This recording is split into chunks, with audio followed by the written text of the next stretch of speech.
Welcome to my YouTube channel. I hope कि आप सब ठीक होंगे। आज हम स्टार्ट करने जा रहे हैं neurological basis of behaviour PSY 610 का लेक्चर नंबर 3। लेक्चर नंबर 3 है सब specialization within the behaviour neuroscience. ये सबसे पहले यहाँ पे according to panel 2002 major areas हैं जो बिहेवियर न्यूरोसाइंस के कुछ करेक्टरिस्टिक हैं जो यहाँ मेंशन। ये सारे करेक्टरिस्टिक जैसे कि रेंज है, कंट्रोल है, रिसर्च है, अप्रोच है, ये पेपर पॉइंट ऑफ व्यू से बहुत ज़्यादा इंपॉर्टेंट है। तो इनको आपने याद रखना है कि ये जो बिहेवियर न्यूरोसाइंस है उसके करेक्टरिस्टिक है। जो सबसे फर्स्ट करेक्टरिस्टिक है वो है रेंज, यानी जिस रेंज में हम इस बिहेवियर को स्टडी कर रहे हैं उसको नेचुरल एनवायरनमेंट में स्टडी कर रहे हैं या एक्सपेरिमेंटल पॉइंट ऑफ व्यू से स्टडी कर रहे हैं। नेचुरल एनवायरनमेंट में हम ह्यूमन को भी स्टडी कर सकते हैं और एनिमल को भी स्टडी कर सकते हैं, लेकिन एक्सपेरिमेंटल जो है मेथड उस पे ऊपर ज़्यादा से ज़्यादा रिसर्चेज एनिमल के ऊपर अप्लाई की जाती हैं, ना कि ह्यूमन के ऊपर, क्योंकि कुछ एथिकल्स रीज़न की वजह से हम कुछ रिसर्चेज ऐसी होती हैं जो ह्यूमन के ऊपर अप्लाई नहीं कर सकते। फिर सेकंड जो है वो कंट्रोल है, यानी एक्सट्रीम टू नेचुरलिस्टिक लेवल, किस तरह हम किस चीज़ को कंट्रोल कर रहे हैं। फिर रिसर्च, टू टाइप की रिसर्च होती है, एक पोर रिसर्च और एक अप्लाइड होती है। अप्लाइड और पोर के दरमियान डिफरेंस ये है कि जो पोर रिसर्च है उसके थ्रू हम कोईली मतलब अंडरस्टैंड कर सकते हैं इंडिविजुअल के बिहेवियर को, उससे फिर थ्योरीज डेवलप कर सकते हैं, उसकी कोई प्रैक्टिकल एप्लीकेशन नहीं होती, यानी उसको अप्लाई नहीं कर सकते, उसको कहते हैं पोर रिसर्च, जिसको हम नेचुरलिस्टिक रिसर्च भी कहते हैं। सेकेंड जो है वो प्रैक्टिकल एप्लीकेशंस हैं या प्रैक्टिकल रिसर्च है। इससे क्या होता है कि जो भी थ्योरी हम जनरेट कर रहे हैं, जो भी रिसर्च डाटा मिलता है हमें, उसको अप्लाइड भी करते हैं, उस पर एक्सपेरिमेंट्स भी करते हैं। फिर है अप्रोच एक्सपेरिमेंटल या क्लिनिकल, दोनों टाइप की हो सकती है। फिर मेजर सब डिवीजन जो है बिहेवियर न्यूरोसाइंस की, सबसे पहले हम बिहेवियर न्यूरोसाइंस को डिवाइड जो करते हैं वो फिजियोलॉजिकल साइकोलॉजी है।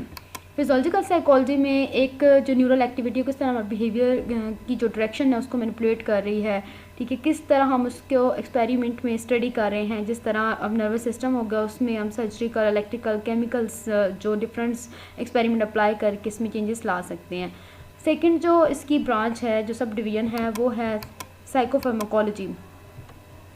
साइकोफार्माकोलॉजी में हमने ऊपर भी पढ़ा था कि साइकोफार्माकोलॉजी में हम जो चीज़ें अप्लाई करते हैं वो फिजियोलॉजिकल होती हैं, ठीक है, और इसमें टू डिसिप्लिन मतलब सिमिलर होते हैं, जैसे कि कुछ एक्सपेरिमेंटेशन भी की जाती हैं और कुछ जो होते हैं उसको नेचुरलिस्टिक वे में स्टडी भी किया जाता है। इसमें भी फिर दो टाइप की रिसर्च, यानी पोर और अप्लाइड रिसर्च अप्लाई की जाती है। पोर रिसर्च का आपको बताया कि उसकी प्रैक्टिकल एप्लीकेशन नहीं होती, लेकिन अप्लाइड रिसर्च वो होती है जिसको प्रैक्टिकली अप्लाई किया जा सकता है।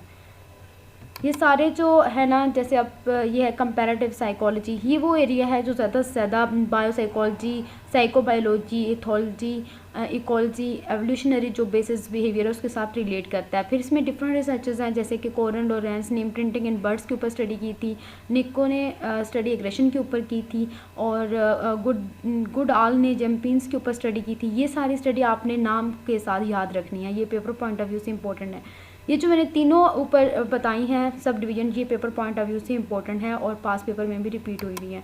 उसके बाद न्यूरोसाइकोलॉजी है, यहाँ पे आप ये पिक देखें, कुछ भी अगर केस स्टडी किया जाए ना, ठीक है, हम किसी चीज़ के ऊपर केस स्टडी कर रहे हैं, केस स्टडी होता है मतलब किसी चीज़ को डेप्थ में स्टडी करना। अगर उसको किसी को कोई ट्रॉमा है, ठीक है, या कोई ना कोई ऐसा इशू है, तो फिर हम उसको आइडेंटिफाई करते हैं, हम ब्रेन जो एरिया है ये उसके फंक्शन को देखते हैं। यहाँ हमें टू टाइप्स पिक्स दिखाई गई हैं कि किस तरह हम ब्रेन को स्टडी कर रहे हैं, ठीक है।